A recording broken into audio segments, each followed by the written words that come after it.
और सुर्खियों के बाद खबरों का रुख करेंगे। छत्तीसगढ़ में इस समय सबसे बड़ी हेडलाइन धान है। सबसे बड़ा मुद्दा धान है। 31 जनवरी तक धान खरीदी होने को है। छुट्टियों को छोड़ दिया जाए तो अब 9 दिन बचे हैं। 8 लाख से ज्यादा किसान अब भी धान नहीं बेच पाए हैं और इसी बीच अलग अलग जिलों के खरीदी केंद्रों से लाखों करोड़ों रुपए के धान गायब होने की खबरें भी आ रही हैं। और धान के मसले पर छत्तीसगढ़ में सियासत भी देखने को मिल रही है। 3 तस्वीरें आपके टीवी स्क्रीन पर है। पहली तस्वीर जहां पर धमतरी राइस मिल में छापा मारा गया, कार्रवाई की गई। दूसरी तस्वीर जहां कोरिया राइस मिल से धान गायब हुआ है। वही तीसरी तस्वीर हम आपको दिखा रहे हैं जहां कवर्धा में धान को लेकर सियासत देखने को मिल रही है। तो देखिए, छत्तीसगढ़ की राजनीति का केंद्र धान हमेशा से रहा है और अब चूंकि खरीदी इस वक्त चल रही है धान की, ऐसे में सियासत भी देखने को मिल रही है। और बड़ी बात यह है कि धान के गायब होने की भी जानकारी मिल रही है। ऐसे में कई सवाल भी खड़े हो रहे हैं। तो ये देखिए, 3 तस्वीरें हम आपको दिखा रहे हैं। अब सवाल यही है कि आखिर करोड़ों का धान गया कहां? क्योंकि देखिए, कई किसान ऐसे भी हैं जो अभी तक अपना धान नहीं बेच पाए हैं। कवर्धा से खबर, जहां धान संग्रहण केंद्र में घोटाला हुआ है। 7 करोड़ की कीमत का धान गायब हुआ है और 22,000 क्विंटल धान गायब मिला है। अमित जोगी ने कार्रवाई की मांग की है और अमित जोगी ने कलेक्टर को ज्ञापन भी सौंपा है।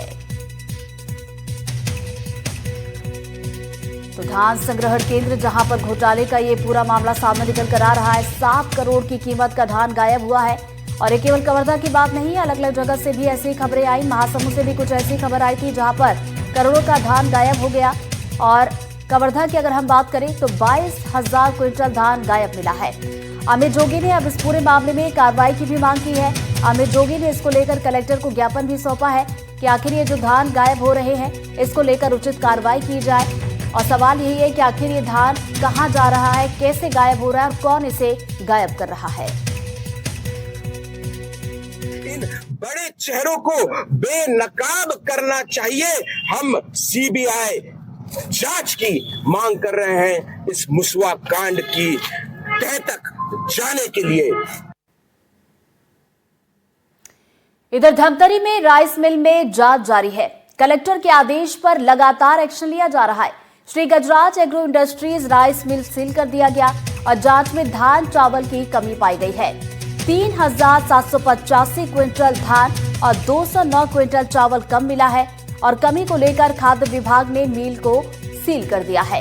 एसडीएम की मौजूदगी में ये कार्रवाई की गई है। तो धमतरी का है ये पूरा मामला।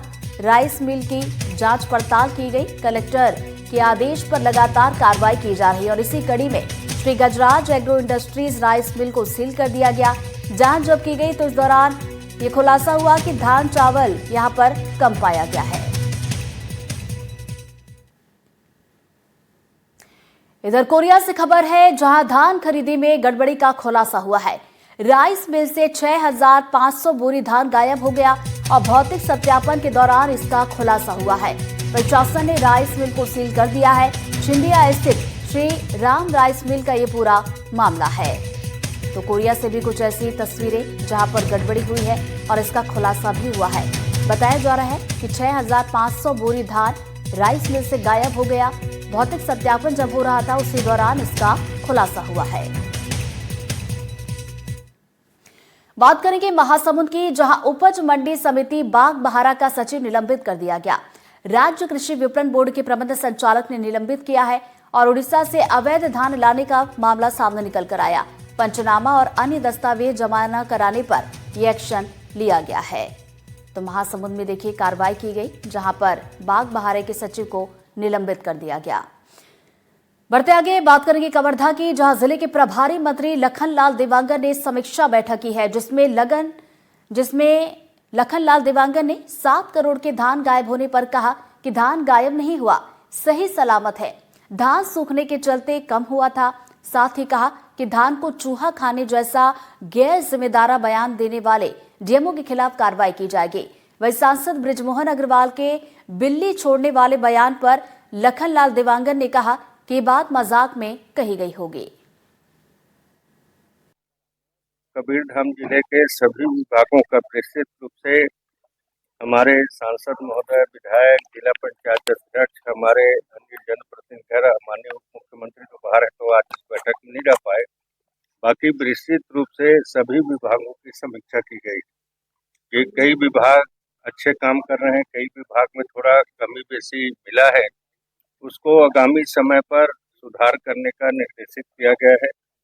बहुत सारे विकास कार्यों की स्वीकृति पीएम जनमन से, छत्तीसगढ़ सरकार से, भारत सरकार से भी स्वीकृति सड़क, पुल, पुलिया का मिला है। बालोद से खबर, जहां धान खरीदी को लेकर किसान परेशान हैं। किसानों के समर्थन में अब कांग्रेस नेता उतरे हैं और तीनों विधानसभा क्षेत्रों के विधायक का समर्थन मिला है। कांग्रेस ने किसानों के साथ कलेक्टर को ज्ञापन सौंपा है और टोकन व्यवस्था तत्काल शुरू करने की मांग की है। सत्यापन के लिए परेशान न करने की भी मांग की गई है और खरीदी केंद्र में लिमिट बढ़ाने की भी मांग की गई। तो व्यवस्था में सुधार न होने पर आंदोलन की चेतावनी भी दी गई है। देखिए, बालोद जिला में अभी सोमवार से एक नया नियम लागू किया गया है, जिसमें किसानों को घर में भौतिक सत्यापन करने के बाद उनको टोकन जारी किया जा रहा है। ऑनलाइन टोकन बंद कर दिया गया है और इससे पहले भी दूसरा टोकन, तीसरा टोकन में घर में जाके सत्यापन किया जा रहा था, जिसका हमने फिर से विरोध किया था। तो आज तीनों विधायक और पूरे कांग्रेस के प्रतिनिधिमंडल कलेक्टर महोदय से मिल के इस बात का हमने विरोध किया है कि आप भौतिक सत्यापन के बाद टोकन जारी कर रहे हैं। दूसरा विषय है कि 11 दिन केवल बचे हैं धान खरीदी के और बहुत सारे किसान अभी धान बेचने से वंचित है। तो इन 11 दिनों में हमने निवेदन किया है कि कोई भी किसान धान बेचने से वंचित न रह जाए। हम लोग आज गए थे कलेक्टर साहब से मिलने, तो अभी जो सरकार के निर्देशन है कलेक्टर मैडम के कहे अनुसार कि अभी टोकन कटना किसानों का बंद हो गया है। अब इसलिए बंद हो गया है कि सभी के घर जाके सत्यापन कर रहे हैं कि उस किसान के पास धान है या नहीं है। तो सरकार आज किसानों को चोर चंडाल बना लिए हैं। ये सीधे साधे किसानों को ये लोगों ने, और जैसे और सोसाइटी जिलों में चूहा पाल के रखे ना, तो चूहा लोग सब खा रहे हैं। रायपुर से खबर, जहां धान खरीदी पर डिप्टी सीएम का बयान आया है। धान खरीदी को लेकर कांग्रेस पर पलटवार किया और कहा कि कांग्रेस शुरू से भ्रम फैलाती आ रही है। किसानों का एक एक दाना धान खरीदा जाएगा। बड़ी खबर रायपुर से, धान खरीदी को लेकर डिप्टी सीएम का बयान आया है। क्या कुछ कहा है, संवाद। देखिए, कांग्रेस पार्टी धान खरीदी प्रारंभ होने से पहले भ्रम फैलाने का काम लगातार करती रही है। किस्म किस्म की बात उन्होंने कही कि सरकार की कोई तैयारी नहीं है, सरकार धान खरीदना नहीं चाहती है, धान खरीदी नहीं होगी, से लेकर के लगातार भ्रम फैलाने का काम कर रहे हैं। जबकि अब तक किसानों की नियमित रूप से धान खरीदी हो रही है, सरकार ने पुख्ता व्यवस्था की है और मुख्यमंत्री माननीय विष्णुदेव साय जी ने स्पष्ट कहा है कि किसान धैर्य रखें, सभी पात्र किसानों के पात्रता अनुसार एक एक दाना धान की खरीदी होगी। ये माननीय मुख्यमंत्री जी ने स्पष्ट कर दिया है। तो देखिए, धान खरीदी को लेकर अलग अलग तरह की समस्याएं देखने को मिल रही हैं। कहीं किसानों को टोकन नहीं मिल पा रहा, कहीं पर धान गायब हो रहा है और कहीं कहीं पर धान में कमी भी पाई जा रही है। तो वहीं दूसरी तरफ देखिए, कांग्रेस सरकार को घेर रही है, इसको लेकर सियासत भी देखने को मिल रही है। और वहीं किसान देखिए अपनी तरफ से मांग कर रहे हैं कि टोकन को लेकर व्यवस्था की जाए। तो देखिए, धान खरीदी को लेकर अब ज्यादा वक्त बचा नहीं है। ऐसे में किसान भी परेशान है कि उनका जो धान बचा हुआ है वो आखिर कैसे बेचेंगे। साथ ही साथ किसानों के मन में सवाल ये भी है कि क्या तारीख बढ़ाए जाने को लेकर भी चर्चा हो सकती है, क्या इसको लेकर भी ऐलान हो सकता है, क्योंकि किसानों की मंशा यही है कि धान खरीदी की तारीख जो है वो बढ़ जाए तो ऐसे में उन्हें राहत मिले। चूंकि देखिए, जनवरी के ही महीने में धान खरीदी होनी है और कुछ छुट्टियों का अगर मिला लिया जाए तो अब कुछ दिन ही बचे हैं जब धान खरीदी हो पाएगी। और देखिए, कहां पर कितना धान गायब हुआ है ये भी हम आपको बताते हैं। कबीरधाम जिले की बात की जाए तो करीब 22,000 क्विंटल से ज्यादा धान गायब हुआ है। महासमुंद जिले की बात की जाए तो यहाँ पर सरकारी धान खरीदी केंद्रों से 81,621 क्विंटल धान गायब हो गया। वहीं धमतरी में राइस मिल में 3,785 क्विंटल धान और 209 क्विंटल चावल कम मिला है। और चलिए इसी का जवाब जानने की कोशिश करेंगे। हमारे सहयोगी नीलेश हमारे साथ इस वक्त लाइव जुड़ गए हैं, सीधा उनका रुख करेंगे। नीलेश, देखिए सवाल यही है कि आखिर ये धान और चावल जो गायब हो रहा है, आखिर ये जा कहाँ रहा है? क्योंकि देखिए एक तरफ हम देख रहे हैं कि किसान तो परेशान है ही, वहीं दूसरी तरफ अब इसको लेकर बयानबाजी हो रही है, सियासत भी देखने को मिल रही है। मौजूदा स्थिति क्या है? देखिए, जो चावल की बात है उसको लेकर तो सरकार ने अभी एक्शन लिया है।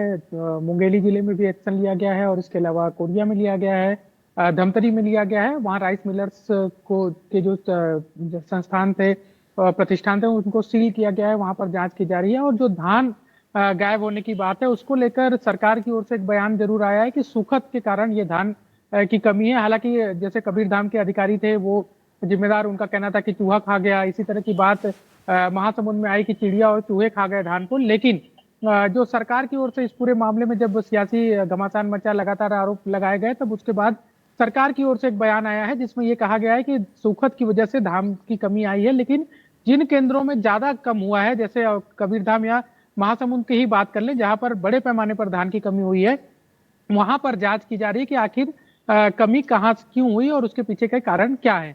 जो अधिकारी थे, जैसा कि हम लखनलाल देवांगन को भी सुन रहे थे, जो मंत्री हैं, प्रभारी मंत्री कबीरधाम के, वो कह रहे थे कि जो अधिकारी ने इस तरह से बयान दिया कि चूहे की वजह से चूहा धान खा गया है, गैर जिम्मेदाराना बयान दिया, उनके ऊपर कार्रवाई भी की गई है। अभी फिलहाल सरकार की ओर से इस मामले में सिर्फ इतना ही कहा गया है कि सूखत की वजह से धान में कमी आई है। जिन केंद्रों में ज्यादा धान कम हुए हैं उनकी जांच कराई जाएगी।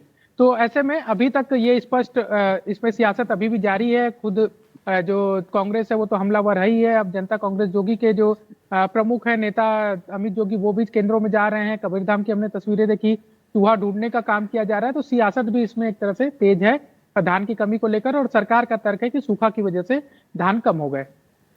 नीलेश, देखिए तर्क चाहे कुछ भी दिए जा रहे हो कि चूहों की वजह से या फिर धान सूख गया इस वजह से कमी है, लेकिन सच्चाई तो यह है ना कि अलग अलग जगह से, चाहे हम कवर्धा की बात करें, महासमुंद की बात करें, इसी तरीके से छत्तीसगढ़ के अलग अलग जिलों से ऐसी खबरें आ रही हैं कि करोड़ों का धान गायब हो गया। अब सवाल तो यही है ना कि आखिर ये धान गायब कैसे हो रहा है? बिल्कुल, देखिए सरकार को इस बात का भी जवाब हालांकि देना चाहिए, या हो सकता है भविष्य में मिले, कि जब किसानों से धान खरीदी की जाती है तो प्रति क्विंटल करीब 4 किलो धान जो है वो अतिरिक्त खरीदा जाता है। ये मानकर चला जाता है कि जैसे जिनको कीमत दी जाती है वो 1 कुंटल की दी जाती है, लेकिन उसके ऊपर 4 किलो, 3 किलो से 5 किलो धान जो है वो ये मानकर चला जाता है कि थोड़ा सा मॉइस्चर होगा और वो बाद में सुखत होगा। तो यानी कि 1 क्विंटल पे लगभग 4-5 किलो धान जो है वो अतिरिक्त लिया ही जाता है। और जब वो धान सूख के कम होगा, इसी अनुमान में लिया जाता है। तो फिर ऐसे में इतने बड़ी पैमाने पर सुखत क्यों आ रही है, ये भी एक बड़ा सवाल है। इसका भी जांच के बाद जवाब सरकार को देना चाहिए, और सरकार से जरूर सवाल किया जाएगा कि आखिर अगर जब पहले धान इस तरह से लिया जाता है अतिरिक्त धान, तो फिर वो सुखत में कम कैसे हो जा रहा है और इतना कम कैसे हो जा रहा है। थोड़ी बहुत संख्या फिर भी समझ में आती है, लेकिन 23,000 क्विंटल तक धान कम हो जाए, ये अपने आप में एक बड़ा चौंकाने वाला मामला है। दूसरा जो तर्क है कि जो अधिकारी कहते हैं, ऑन रिकॉर्ड भी कुछ अधिकारियों ने कहा, कुछ ऑफ रिकॉर्ड कहते हैं कि केंद्रों में चूहों की समस्या है, चिड़ियों की समस्या है। तो स्वाभाविक है कि चिड़िया भी धान खाती हैं, चूहे भी धान खाते हैं, लेकिन ये व्यवस्था तो आपको रख रखाव करना है, यही तो जिम्मेदारी है आपकी कि इनसे बचाया जा सके। और चूहों का तो फिर भी समझ में आता है, लेकिन अगर चिड़िया धान खा रही है तो चिड़िया सिर्फ धान के अंदर का चावल खाती है, उसका फोफला जो होता है, जो ऊपर की लेयर है, वो बाहर गिरी होनी चाहिए, तो वो कहाँ है? ये तमाम तरह के सवाल हैं जो विपक्ष भी कर रहा है, जो किसान भी कर रहे हैं, और सरकार से भी पूछा जा रहा है। अब इसके जवाब का इंतजार है कि सरकार इस पर क्या कुछ कहती है। नीलेश, किसानों के मन में इस वक्त जो सवाल चल रहा है उसका जवाब मैं आपसे लेना चाहूंगी, अगर आपके पास इस बारे में कोई जानकारी हो। चूंकि देखिए जनवरी के महीने में ही धान खरीदी होनी है, लाखों किसान हैं जो अभी तक धान बेच नहीं पाए हैं। ऐसे में उनके मन में सवाल है कि क्या तारीखें बढ़ाई जा सकती हैं, क्या इसको लेकर कोई नई जानकारी आपके पास? देखिए, अभी सरकार की ओर से तो इस पर कोई संकेत नहीं है कि तारीखें बढ़ाई जाएंगी, लेकिन जो डिप्टी सीएम है उन्होंने जरूर कहा कि एक एक दाना किसानों का खरीदा जाएगा जो पात्र किसान हैं। यानी कि अगर मान लीजिए 31 जनवरी तक पात्र किसानों का ध्यान नहीं लिया जा सका है, तो बिल्कुल सरकार फिर आगे बढ़ा सकती है तारीख। पहले के सालों में भी हमने देखा है कि बाद में जब किसानों की मांग होती है या स्थिति को का आकलन किया जाता है, तो उसके बाद 15 दिन तक धान खरीदी का जो तारीख है वो बढ़ाई गई है पिछले सालों की हम अगर बात करें तो।